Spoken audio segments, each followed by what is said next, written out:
мушакборони пойгоҳи ҳавоии Сурия посух ба ҳамлаи кимиёии режими Башор Асад аст ки боиси марги даҳо шахси бегуноҳ ва аз ҷумла занону кӯдакон шудааст.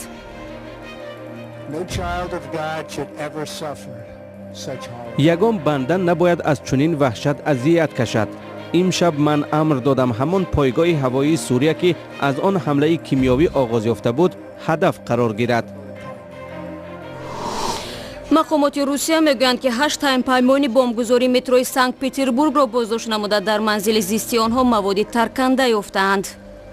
Сегодня задержаны 6 человек в Санкт-Петербурге и 2 человека в Москве. имрӯз 6 кас дар Санкт-Петербург ва 2 кас дар Москав дастгир шуданд ки бо ин амали террористӣ робита доштанд. Дар макони зисти ин афрод маводи таркандаи шабеҳи бомбаи метро ва силоҳу муҳимот ёфт шудааст. Стрельное оружие и боеприпасы. ва созмонҳои байналмилалӣ мегӯянд барои безарар кардани партовгоҳҳои ҳастаии Тоҷикистон ба виҷа вилояти Суғд $10 миллион лозим аст. ҳоло барои ин мақсад танҳо иттиҳоди аврупо ба қадри 16.5 миллион евро маблағ ҷудо кардааст. мо талош дорем то як соли оянда таваҷҷӯҳи кишвару созмонҳои донорро ба ин мушкил ҷалб кунем ва маблағи заруриро барои иҷрои ин тарҳҳо ҷалб намоем. субҳи 7 апрел амрико пойгоҳи ҳавоии шаҳроити мансуб ба нирӯҳои режими Башор Асадро мушакборон кард. Президенти амрико Дональд Трамп мегӯяд ин посух ба ҳамлаи кимиёии нирӯҳои Сурия буд ки дар пайи он даҳҳо нафар аз ҷумла занону кӯдакон кушта шудаанд.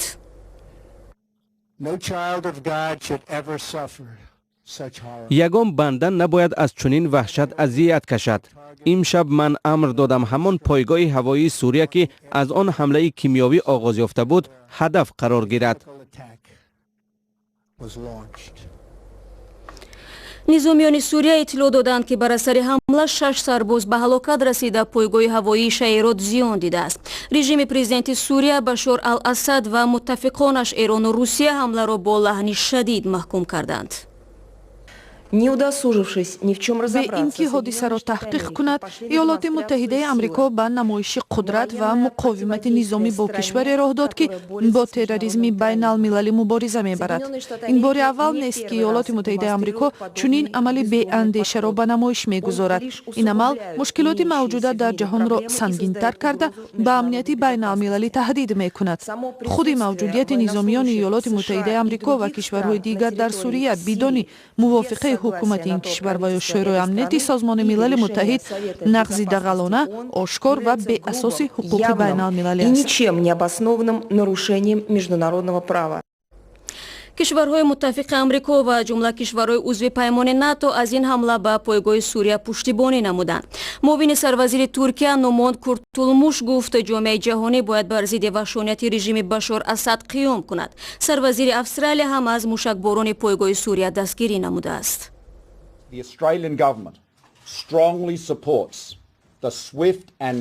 ҳукумати Австралия аз ин посухи саривақтӣ, ҳадафмандона ва муносиб қотеона пуштибонӣ мекунад. ин амал ба режими Асад паёми ҷиддӣ мефиристад. паёми ҳаётан муҳим ин аст ки мо ва аҳли олам дар ҳеҷ шароите истифодаи силоҳи кимиёвиро қабул надорем.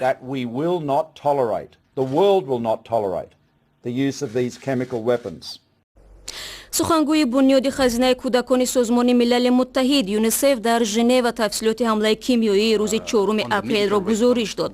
ба гуфти Кристоф Булерак ҳамлаи кимиёӣ даҳҳо сокини шаҳри Идлиби Сурияро ба ҳалокат расондааст. ҳатто дар ҷисми табибоне ки маҷрӯҳонро муоина карданд осори силоҳи кимиёӣ мушоҳида шудааст. табибон ба ЮНИСЕФ иттилоъ доданд ки чанд соат баъд аз ҳамлаи кимиёӣ худи шифохона ҳам мавриди оташ қарор гирифтааст ва онҳо маҷбур шуданд ки маҷрӯҳонро ба ҷои дигар кӯчонанд. рӯ меорем ба Русия. бо идомаи тафтиши бомбгузории маргталабона дар метрои Санкт-Петербург муфаттишони Русия тафсилоти бештарро дар бораи Акбарҷон Ҷалилови муттаҳам дар ин ҳамла пайдо карданд. дирӯз ҳангоми тафтиши як манзили зист ходимони амниятӣ иброз доштанд ҳампаймонҳои Ҷалиловро дастгир намуданд. коршиносон бо такя ба иттилои мақомот исрор меварзанд ки ин боздоштшудаҳо бар асоси мукотибаи Акбарҷон Ҷалилов бо ин афрод дар шабакаҳои иҷтимоӣ сурат гирифтааст. ҷузъиёти бештар дар гузориши навбатӣ. روز پنجشنبه خادمان امنیتی روسیه در یک منزل زیست در خیابان توارشیسکی سنت پتربورگ مواد ترکنده را به ضرر کرده چند نفر را که به قبل منصبداران روس با اکبرجان جلیلوی متهم در بمبگذاری متروی سنت پتربورگ ارتباط داشته‌اند بازداشت نمودند.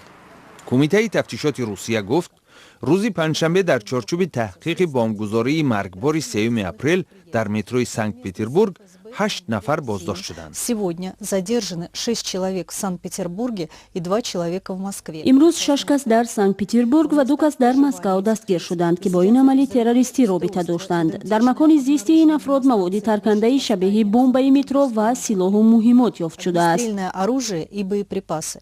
В ближайшее время раиси ҳукумати ноҳияи Невский Санкт Петербург Константин Серов ба хабаргузории Reuters گفت که هنگام بازداشت و به ضرر نمودن مواد ترکنده ساکنان را از بینا بیرون کرده بودند. شاهدان عینی تصدیق میکنند که افسران امنیتی چند زاده آسیای مرکزی را با دستان زنجیربند با خود بردند.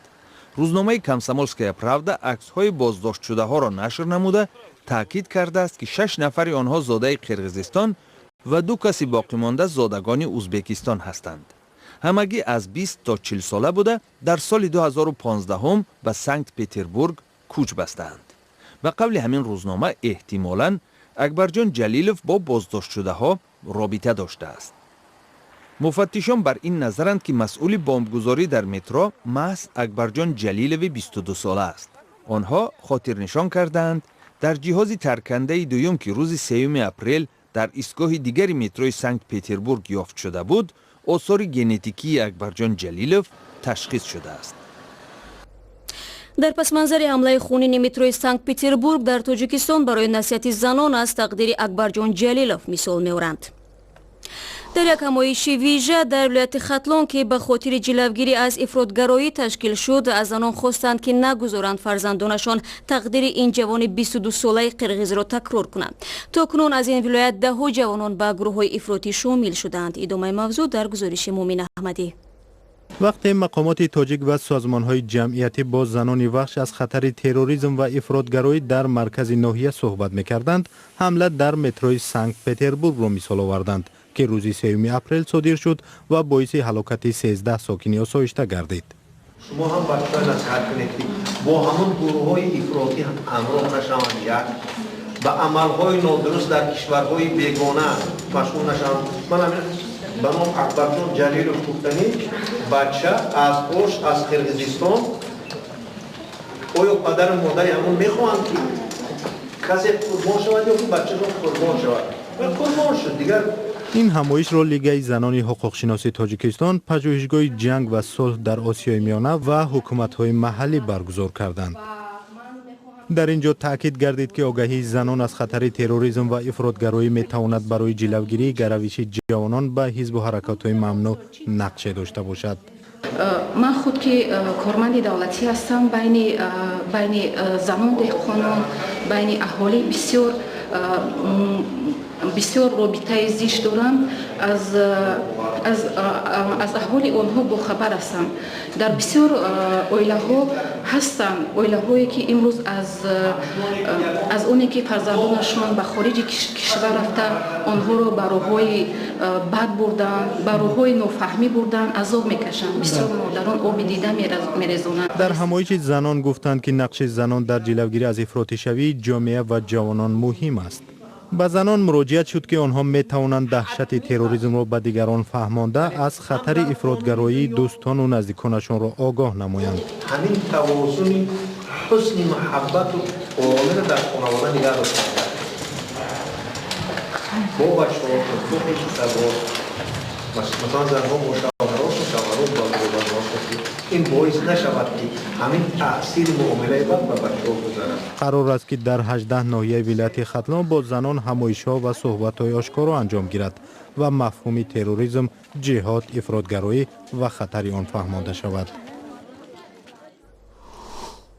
برنامه را ادامه میدیم. тоҷикистону ӯзбекистон созишномаи парвозҳои ҳавоиро ниҳоӣ карданд. Ба ин тартиб қарор аст 11 апрел нахустин парвози ҳавопаймои ӯзбекистон ҳаво юларӣ аз Тошканд ба Душанбе ва баръакс сурат бигирад. Аммо Тоҷикистон то кунун бо Русия дар мавриди парвози ҳавопаймои ширкати Ямал ба мувофиқа нарасиданд. Вазорати нақлиёти Тоҷикистон гуфт онҳо пешниҳод карданд ки ширкати Ямал ҳафтаи 2 бор ба фурудгоҳи Кулобу Қурғонтепа парвоз анҷом диҳад. Вале ҷониби Русия аз ин пешниҳод тарафдорӣ накардааст ва мехоҳад ҳафтаи 7 бори ширкати Ямал ба Уральские авиалинии ба фурудгоҳи Хуҷанду Душанбе парвозҳоро анҷом диҳанд. ҳоло ҳайате аз Тоҷикистон барои анҷоми музокирот дар Москав қарор доранд. Бонки Аврупоӣ бо созӣ ва рушд эълон кард сай дорад барои нигоҳубини дурусти партовгоҳҳои атомӣ дар Тоҷикистон ки хатарашон зиёд мешавад сармояи бештар ҷалб кунад. Намояндагони бонк дар шаҳри Душанбе дар як нишасти хабарӣ гуфтанд ки миллионҳо доллар зарур аст то пеширои паҳн шудани маводи заҳрогин дар вилояти Суғд гирифта шавад. Шодмони Ятим гузориш медиҳад.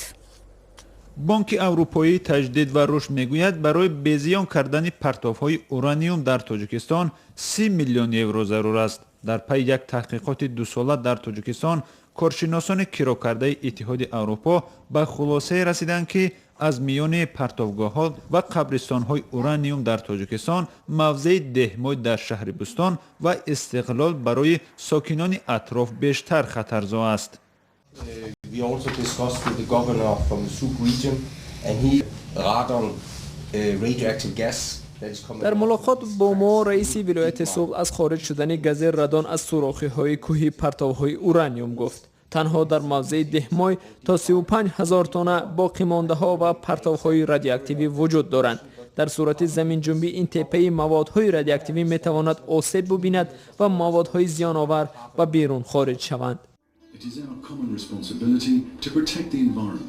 با نظر داشته خطرهای ناشی از این دو موضع و دیگر پرتوگاه‌های به محیط زیست زیانبار آسیای میانه اتحاد اروپا صورت حساب خاصی باز کرده است که در آن مبلغ‌های کشور و سازمان‌های دانار و یا کمک‌رسان غون شده مبلغ آن برای بزیان کردن این گونه پرتوهای زیانبار مصرف خواهد شد. بانک اروپایی تجدید و رشد میگوید برای بزیان کردن کل پرتوگاه‌های اورانیوم در منطقه آسیای میانه 80 میلیون یورو ضرور است. And therefore we are pleased that we can provide assistance to countries. حالا برای این مقصد تنها اتحاد اروپا با قدر 16.5 میلیون یورو مبلغ جدا کرده است. ما تلاش داریم تا یک سال آینده توجه کشور و سازمان‌های دونور را به این مشکل جلب کنیم و مبلغ ضروری را برای اجرای این طرح‌ها جلب نماییم. تاجیکستان هنوز سال 2015 با امکانات مالیوی خویش برای پشت نمودن قسمتی از پرتوگاه‌های دهمای را در شهر بوستان شروع کرده بود.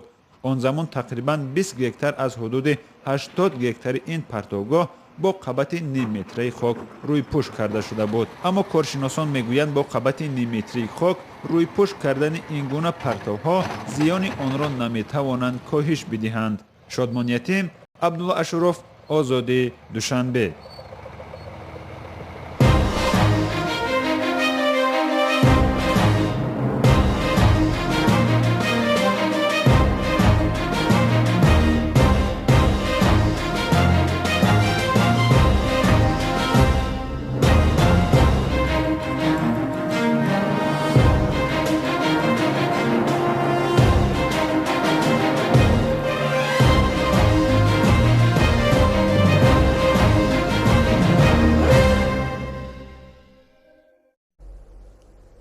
дирӯз дар Белград сарфи назар аз борон гирдиҳамоии мухолифини пирӯзӣ сарвазири серб Александр Вучич дар интихоботи президентии ин кишвар идома ёфт. Се рӯзи инҷониби эътирозгарон тақозо доранд ки раиси комиссияи интихоботӣ ва радиову телевизиони миллӣ барканор шаванд. Ба қавли ҷамъомадагон дар давраи пеш аз интихобот радиову телевизиони миллӣ маъракаи тарғиби Вучичро пиёда карда буданд. Вучич бо 55% райҳо дар интихоботи президентии рӯзи якшанбе пирӯз шудааст.